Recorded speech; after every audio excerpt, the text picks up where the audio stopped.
Tiago Oficial. আমি তোমায় ভালোবাসি। বন্ধুরা, এই কথা আপনারা সবাই শুনেছেন যে মানুষের জোড়া ওপর থেকে নির্ধারণ হয়ে আসে, কিন্তু বন্ধুরা আজকের ভিডিওতে এমন কিছু জোড়ার সাথে আপনাদের পরিচয় করিয়ে দিব যাদের জোড়া দেখে আপনারও মাথায় চক্কর আসতে পারে। কেননা প্রেমে মানুষ কতটা অন্ধ হতে পারে তা আজকের ভিডিওটি দেখলেই বুঝতে পারবেন। আর হোক সেটা প্রেগনেন্ট হাজবেন্ড অথবা এমন মেয়ে যার প্রেম বাপের চাইতে বেশি বয়সের পুরুষের সাথে হয়েছে। আর বন্ধুরা শুধু এখানেই নয়, এছাড়াও যে সকল কাপলের ভিডিও দেখতে চলেছেন তাদের জোড়া দেখে চোখের পলকও ফেলতে পারবেন না। তো চলুন তাহলে আজকের ভিডিওটি শুরু করা যাক। তবে তার আগে ছোট্ট একটা রিকোয়েস্ট থাকবে, এখনও যদি আমাদের চ্যানেলটি সাবস্ক্রাইব না করে থাকেন সো প্লিজ এখনই সাবস্ক্রাইব করে ফেলুন এবং পাশে রাখা বেল বাটন অবশ্যই প্রেস করবেন। অ্যানা অ্যান্ড লুসি ডি চিঙ্ক। বন্ধুরা চলুন আপনাদের প্রথমে পরিচয় করিয়ে দিই এই দুই যমজ বোনের সাথে, যারা পৃথিবীর সবচাইতে একই রকম দেখতে যমজ দুই বোন। কিন্তু বন্ধুরা এই দুই বোন শুধু দেখতে একই রকম নয়, এদের পোশাকের স্টাইল, হেয়ার স্টাইল, কথা বলার স্টাইল এবং যে কোনো জিনিসের পছন্দও একই রকম। আর এরা দুই বোন সোশ্যাল মিডিয়া অ্যাকাউন্টে তাদের পার্সোনাল লাইফের কিছু অংশ শেয়ার করে থাকে, যেমন গাড়ি, বয়ফ্রেন্ড। ওয়েট, এখন বয়ফ্রেন্ড কেন বলছি? কিন্তু হ্যাঁ বন্ধুরা, বয়ফ্রেন্ড। এ কথা শোনার পর আপনারা একটু অবাকই লাগতে পারে, কেননা এই দুই বোনের বয়ফ্রেন্ড একই ব্যক্তি। আর এরা দুই বোন কি একই সাথে ডেট করে থাকে? এই সৌভাগ্যবান ব্যক্তির নাম বেন ব্রেন, যে কিনা পেশাগতভাবে একজন মেকানিক এবং সে বর্তমানে ফুল টাইম এই যমজ বোনের সাথেই কাটিয়ে থাকে। আর তারা তিনজন সবসময় একই সাথে থাকে। তাদের রিলেশনশিপের সত্য হচ্ছে এদের দুই বোনের মধ্যে কেউ কখনো একাই দেখা করতে পারবে না, যাতে করে তাদের মধ্যে অন্তত কোনো সিক্রেট বিষয় না থাকে। Brittany and Briana. বন্ধুরা এবার আপনাদের এই দুই যমজ বোনের সাথে পরিচয় করিয়ে দিই। এই দুই যমজ বোনের পছন্দ কিন্তু একই রকম, আর তারা আগামী দিনগুলো একই সাথে কাটাতে চায়। এদের দুইজনেরই বয়ফ্রেন্ড রয়েছে এবং তাদের বয়ফ্রেন্ড দুইজনই দেখতে একই রকম। আর অবাক করা বিষয় হচ্ছে এই দুই বোনের যে বয়ফ্রেন্ড রয়েছে তারা দুই যমজ ভাই, যাদের নাম জারেম অ্যান্ড জোশ। এই দুই যমজ বোন যখন দুই যমজ ভাইয়ের সাথে প্রথম দেখা মিলে তখন তারা পরস্পরকে পছন্দ করে ফেলে এবং তাদের বিয়ে খুব তাড়াতাড়ি হয়ে যায়। সবচেয়ে ইন্টারেস্টিং বিষয় এটাই যে এই দুই যমজ বোন এবং দুই যমজ ভাইয়ের বিয়ে যে প্রিস্ট করেছিল, সেই প্রিস্ট বা পাদ্রীরাও কিন্তু দুই যমজ ভাই ছিল। বিয়ের পরে তারা দুই বোন একসাথে প্রেগনেন্ট হয় এবং তাদের বাচ্চা একই দিনে হয়। আর এই দুই যমজ বোনের বাচ্চা দেখতেও কিন্তু একই রকম। স্টিভেন অ্যান্ড ডানা। বন্ধুরা এই কাপলের ব্যাপারে আমরা যত বেশি বলবো ততটা এদের জন্য কম হয়ে যাবে, কারণ এরা এমন কিছু অদ্ভুত দেখিয়েছে যা এখন পর্যন্ত কেউ করতে পারেনি। হ্যাঁ বন্ধুরা, দেখতে এরা নর্মাল কাপলের মতোই, কিন্তু যখন বাচ্চা জন্ম দেওয়ার কথা আসে তখন এর দায়িত্বটা বউয়ের না হয়ে স্বামীর কথাই চলে আসে। এখন আপনি হয়তো ভাবছেন যে একজন পুরুষ কিভাবে বাচ্চা জন্ম দিতে পারে। তবে বন্ধুরা আমরা আপনাদেরকে বলে দিই, এরা প্রকৃতির নিয়মের কোনো অনিয়ম করেনি। আর স্টিফেন নামের এই ব্যক্তি মেয়ে শিশু হিসাবে জন্মগ্রহণ করেছিল, কিন্তু পরবর্তীতে সে তার নিজের বডি ট্রান্সফরমেশন করে ফেলে। আর ঠিক তেমনই তার ওয়াইফ ডানার সাথে এই ঘটনাই ঘটেছিল, যে কিনা পুরুষ বাচ্চা হিসাবে জন্মগ্রহণ করেছিল। আর একইভাবে সে তার পরবর্তী বডিকে ট্রান্সফরমেশন করেছিল। যদিও তাদের বডি ট্রান্সফরমেশন হয়ে গিয়েছিল, কিন্তু তাদের বডির প্রাইভেট পার্টগুলো ট্রান্সফরমেশন করা হয়নি। আর এই কারণে এরকম অদ্ভুত দৃশ্য দেখা গিয়েছে। গং অ্যান্ড ইউফি।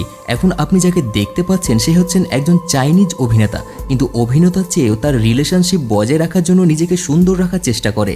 আর এই অভিনেতার প্রথম বয়ফ্রেন্ডের উচ্চতা ছিল 1 মিটার, আর এজন্য সে যখন তার বয়ফ্রেন্ডের সাথে চলাফেরা করত তখন দেখে মনে হতো সে তার বাচ্চাকে নিয়ে ঘোরাফেরা করছে। আর সে যদি চাইতো তবে তার বয়ফ্রেন্ডকে স্যুটকেসে প্যাক আপ করে যেখানে ইচ্ছা সেখানে ঘুরে বেড়াতে পারত।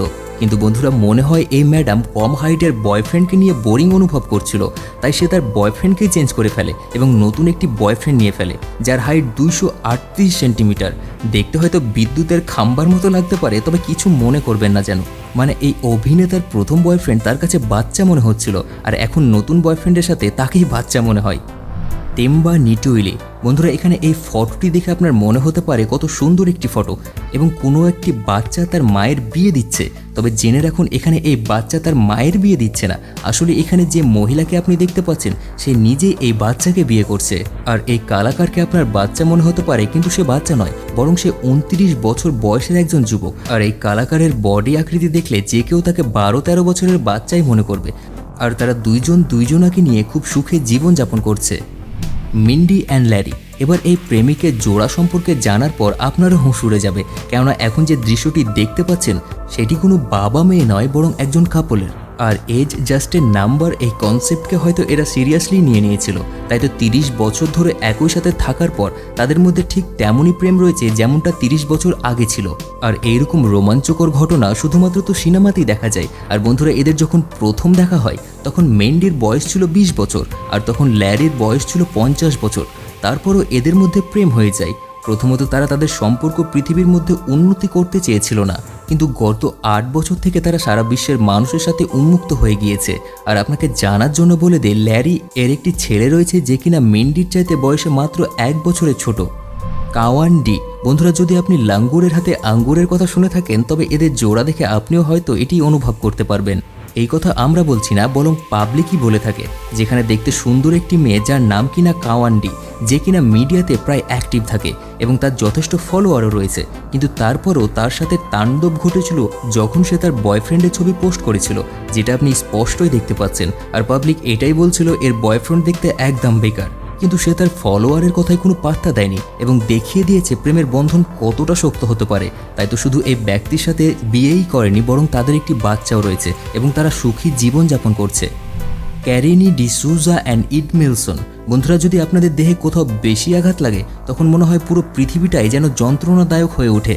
আর এখানে আপনি ক্যারিন ডিসুজার ব্যাপারে কি বলবেন, যা শরীরের দাগগুলো মেকআপ করেও ঢাকা যাবে না। বন্ধুরা, এটি একটি খুব ভয়াবহ স্কিন ডিজিজ, আর এই কারণে যখন সে রোদ্রে আসে তখন তার স্কিন পুড়ে যাওয়ার মতো অনুভব করতে থাকে। শুধু তাই নয়, বরং প্রত্যেকটা স্থানে আঘাত অনুভব করে থাকে। এ অবস্থায় আপনার কেমন মনে হতে পারে তার জীবনের বর্তমান অবস্থা সম্পর্কে? এরপরও তার মনে হয়তো প্রেমের কোনো কমতি ছিল না, যার কারণে এই ব্যক্তির সাথে তার প্রেম হয়ে যায়। আর আপনি দেখতেই পাচ্ছেন ছেলেটিকে কত স্মার্ট দেখাচ্ছে।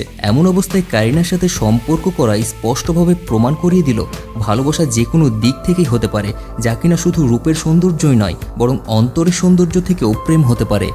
তো বন্ধুরা, এই ছিল আমাদের আজকের ভিডিওটি। আর আজকের ভিডিওটি আপনাদের কেমন লাগলো সেটা অবশ্যই আমাদেরকে কমেন্ট বক্সে জানিয়ে দিবেন। আর এই ভিডিওটিতে অন্তত 2000 লাইক দিয়ে দিন।